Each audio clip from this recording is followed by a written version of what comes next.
Pada hari-hari itu, Hizkia jatuh sakit dan hampir mati. Lalu datanglah Nabi Yesaya bin Amos dan berkata kepadanya, "Beginilah firman Tuhan, sampaikanlah pesan terakhir kepada keluargamu, sebab engkau akan mati, tidak akan sembuh lagi." Lalu Hizkia memalingkan mukanya ke arah dinding, dan ia berdoa kepada Tuhan. Tuhan, ingatlah kiranya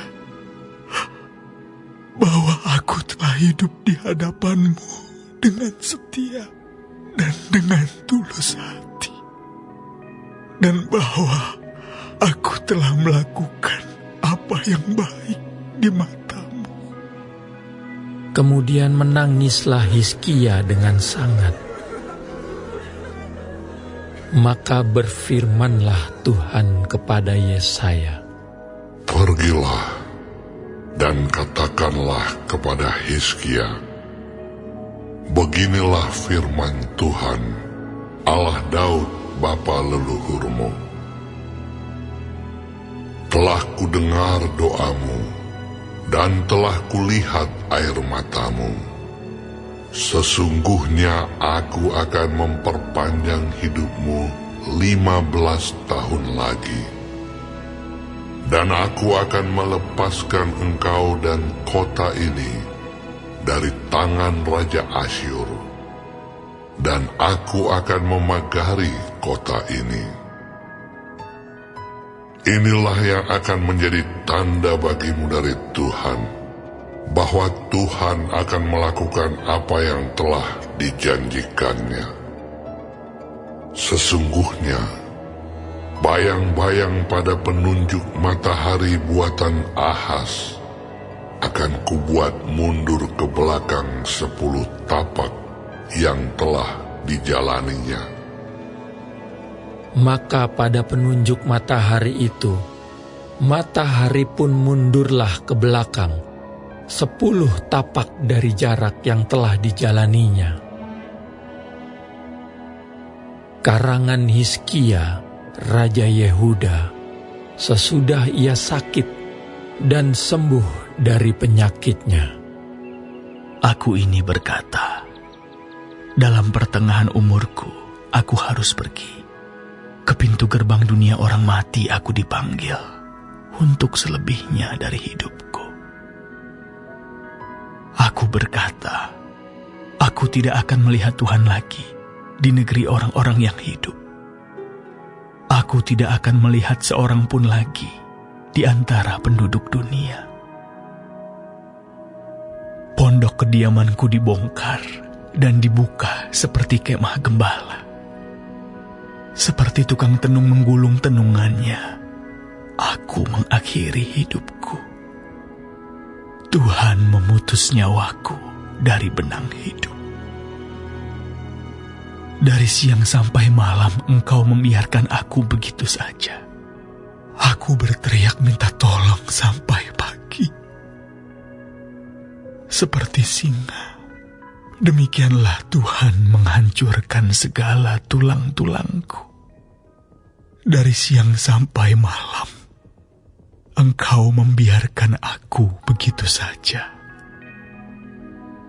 Seperti burung layang-layang, demikianlah aku menciap-ciap. Suaraku redup seperti suara merpati. Mataku habis menengadah ke atas, ya Tuhan. Pemerasan terjadi kepadaku. Jadilah jaminan bagiku. Apakah yang akan kukatakan dan kuucapkan kepada Tuhan? Bukankah Dia yang telah melakukannya? Aku sama sekali tidak dapat tidur, karena pahit pedihnya perasaanku. Ya Tuhan, Karena inilah hatiku mengharapkan Engkau. Tenangkanlah rohku. Buatlah aku sehat. Buatlah aku sembuh. Sesungguhnya penderitaan yang pahit menjadi keselamatan bagiku. Engkaulah yang mencegah jiwaku dari lubang kebinasaan.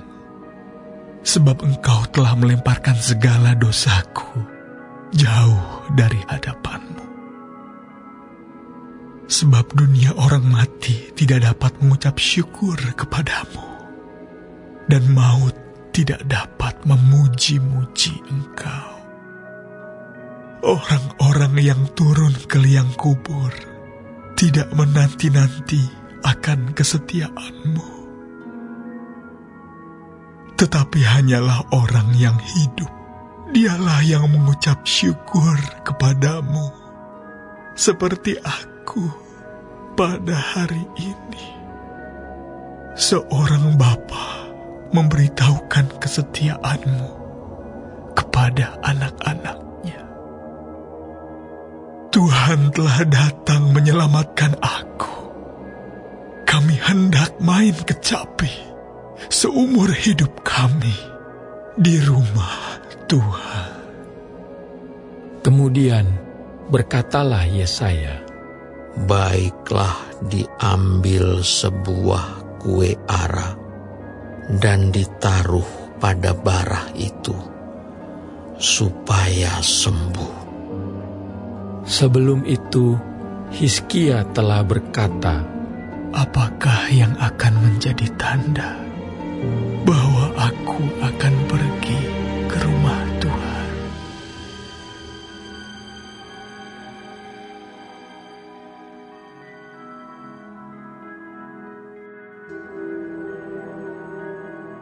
Pada waktu itu Merodak Baladan bin Baladan, Raja Babel, menyuruh orang membawa surat dan pemberian kepada Hizkia, sebab telah didengarnya bahwa Hizkia sakit tadinya dan sudah kuat kembali.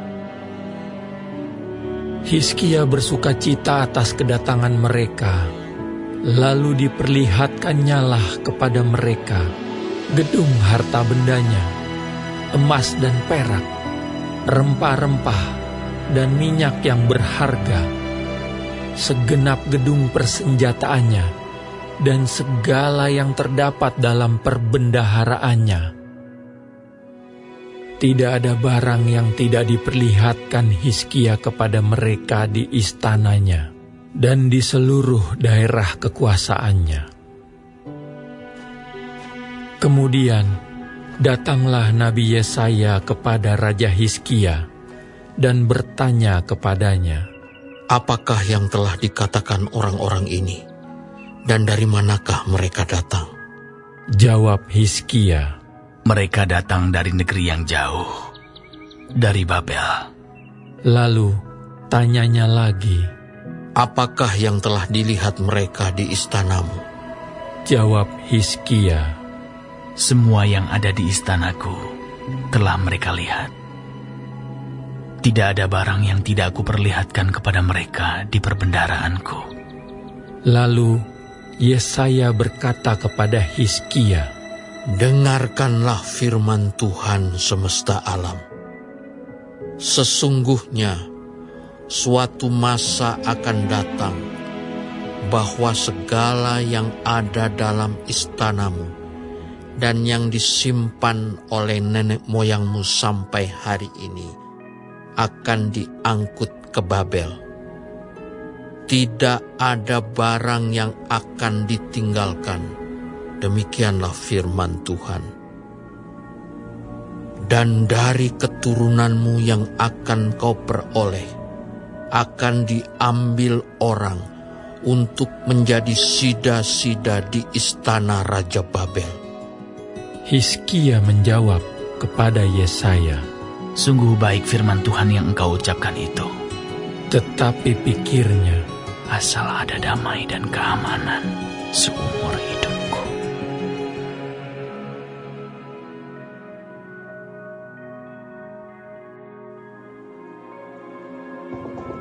Pada hari-hari itu, Hizkia jatuh sakit dan hampir mati. Lalu datanglah Nabi Yesaya bin Amos dan berkata kepadanya, Beginilah firman Tuhan. Sampaikanlah pesan terakhir kepada keluargamu, sebab engkau akan mati, tidak akan sembuh lagi. Lalu Hizkia memalingkan mukanya ke arah dinding, dan ia berdoa kepada Tuhan. Tuhan, ingatlah kiranya bahwa aku telah hidup di hadapan-Mu dengan setia dan dengan tulus hati, dan bahwa aku telah melakukan apa yang baik di mata-Mu. Kemudian menangislah Hizkia dengan sangat. Tetapi Yesaya belum lagi keluar dari pelataran tengah. Tiba-tiba datanglah firman Tuhan kepadanya. Baliklah dan katakanlah kepada Hizkia, raja umatku. Beginilah firman Tuhan, Allah Daud, bapa leluhurmu.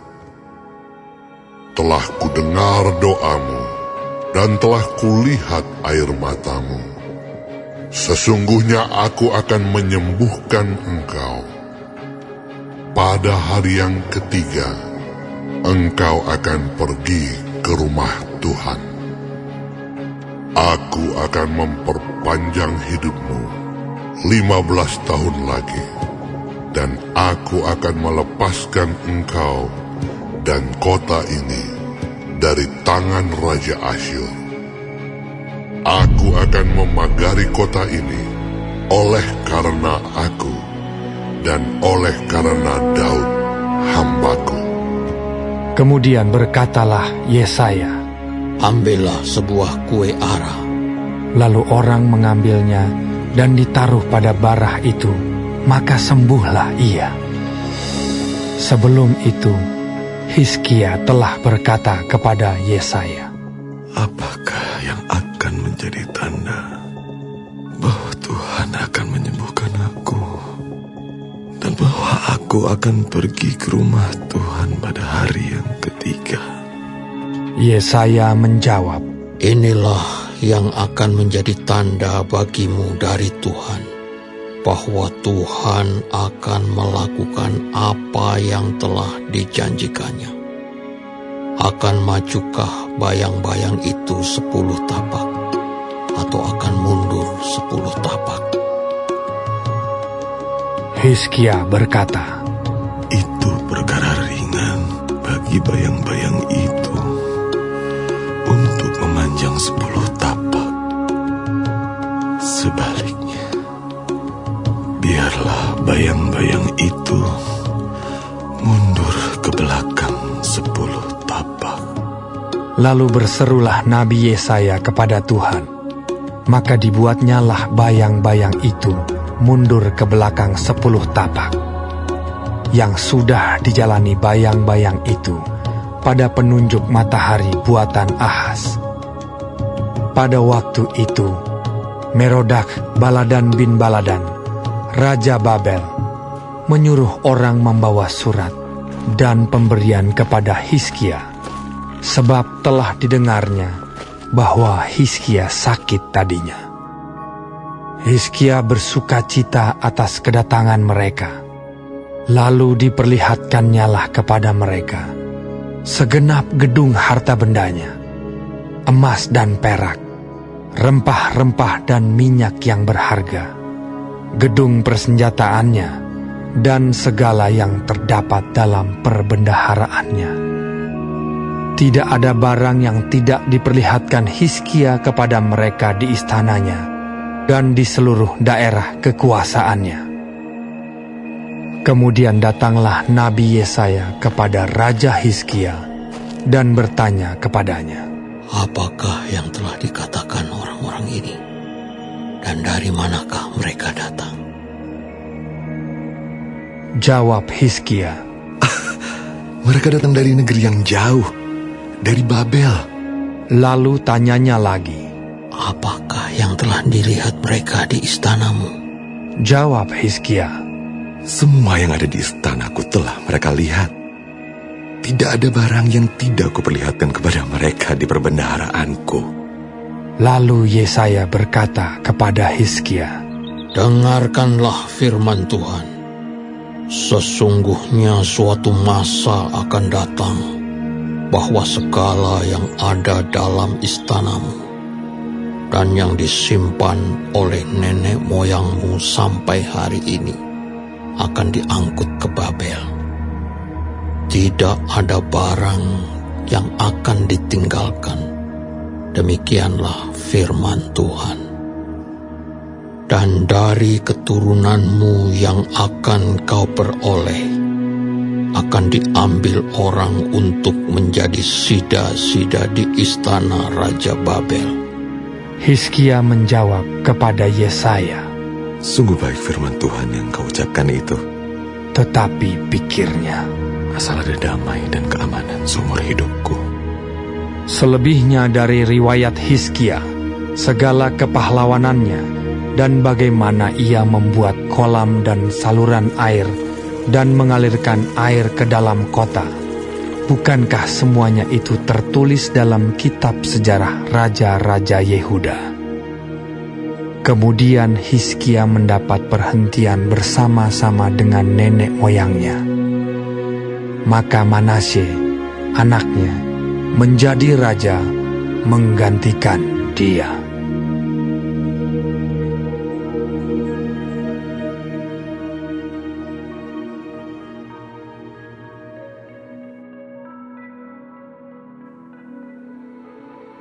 Untuk pemimpin biduan, menurut lagu, jangan memusnahkan Mazmur Asaf, nyanyian. Kami bersyukur kepadamu, ya Allah. Kami bersyukur.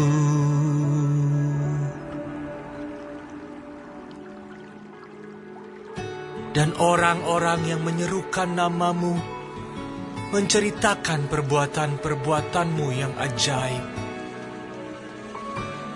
Apabila aku menetapkan waktunya, aku sendiri akan menghakimi dengan kebenaran. Bumi hancur dan semua penduduknya, tetapi akulah yang mengokohkan tiang-tiangnya. Selah. Aku berkata kepada pembual-pembual, jangan membual. Dan kepada orang-orang fasik, jangan meninggikan tanduk. Jangan mengangkat tandukmu tinggi-tinggi. Jangan berbicara dengan bertegang leher. Sebab bukan dari timur atau dari barat, dan bukan dari padang gurun datangnya peninggian itu. Tetapi Allah adalah hakim. Direndahkannya yang satu, dan ditinggikannya yang lain. Sebab sebuah piala ada di tangan Tuhan, berisi anggur berbuih, penuh campuran bumbu. Ia menuang dari situ. Sungguh, ampasnya akan dihirup dan diminum oleh semua orang fasik di bumi. Tetapi aku hendak bersorak-sorak untuk selama-lamanya. Aku hendak bermazmur bagi Allah Yakub. Segala tanduk orang-orang fasik akan dihancurkannya, tetapi tanduk-tanduk orang benar akan ditinggikan.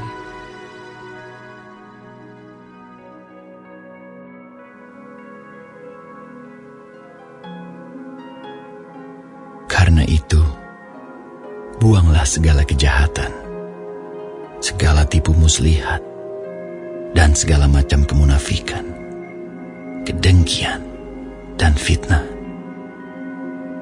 Dan jadilah sama seperti bayi yang baru lahir, yang selalu ingin akan air susu yang murni dan yang rohani, supaya olehnya kamu bertumbuh dan beroleh keselamatan, jika kamu benar-benar telah mengecap kebaikan Tuhan. Dan datanglah kepadanya batu yang hidup itu, yang memang dibuang oleh manusia, tetapi yang dipilih dan dihormat di hadirat Allah. Dan biarlah kamu juga dipergunakan sebagai batu hidup untuk pembangunan suatu rumah rohani, bagi suatu imamat kudus, untuk mempersembahkan persembahan rohani, yang karena Yesus Kristus berkenan kepada Allah.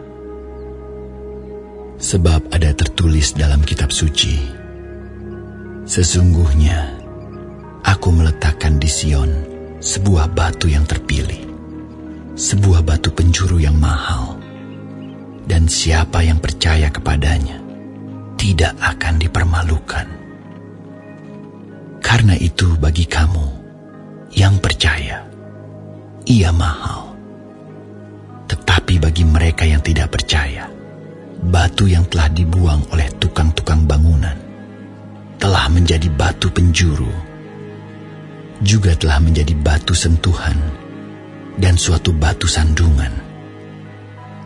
Mereka tersandung padanya karena mereka tidak taat kepada firman Allah, dan untuk itu mereka juga telah disediakan.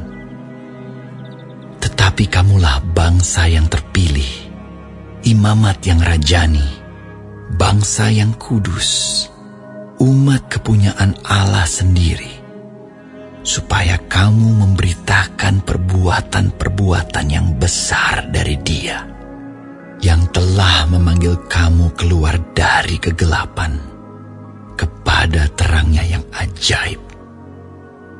Kamu yang dahulu bukan umat Allah, tetapi yang sekarang telah menjadi umat-Nya, yang dahulu tidak dikasihani, tetapi yang sekarang telah beroleh belas kasihan. Saudara-saudaraku yang kekasih, aku menasihati kamu, supaya sebagai pendatang dan perantau, kamu menjauhkan diri dari keinginan-keinginan daging yang berjuang melawan jiwa. Milikilah cara hidup yang baik di tengah-tengah bangsa-bangsa bukan Yahudi, supaya apabila mereka memfitnah kamu sebagai orang durjana, mereka dapat melihatnya dari perbuatan-perbuatanmu yang baik dan memuliakan Allah pada hari Ia melawat mereka. Tunduklah karena Allah kepada semua lembaga manusia, baik kepada raja sebagai pemegang kekuasaan yang tertinggi, maupun kepada wali-wali yang diutusnya, untuk menghukum orang-orang yang berbuat jahat dan menghormati orang-orang yang berbuat baik. Sebab inilah kehendak Allah, yaitu supaya dengan berbuat baik, kamu membungkamkan kepicikan orang-orang yang bodoh. Hiduplah sebagai orang merdeka, dan bukan seperti mereka yang menyalahgunakan kemerdekaan itu untuk menyelubungi kejahatan-kejahatan mereka, tetapi hiduplah sebagai hamba Allah. Hormatilah semua orang, kasihilah saudara-saudaramu, takutlah akan Allah, hormatilah raja. Hai kamu hamba-hamba, tunduklah dengan penuh ketakutan kepada Tuhanmu, bukan saja kepada yang baik dan peramah, tetapi juga kepada yang bengis. Sebab adalah kasih karunia jika seorang karena sadar akan kehendak Allah menanggung penderitaan yang tidak harus ia tanggung. Sebab dapatkah disebut pujian jika kamu menderita pukulan karena kamu berbuat dosa? Tetapi jika kamu berbuat baik dan karena itu kamu harus menderita, maka itu adalah kasih karunia pada Allah. Sebab untuk itulah kamu dipanggil, karena Kristus pun telah menderita untuk kamu, teladan bagimu, supaya kamu mengikuti jejaknya. Ia tidak berbuat dosa, dan tipu tidak ada dalam mulutnya. Ketika ia dicaci maki, ia tidak membalas dengan mencaci maki. Ketika ia menderita, ia tidak mengancam, tetapi ia menyerahkannya kepada Dia yang menghakimi dengan adil.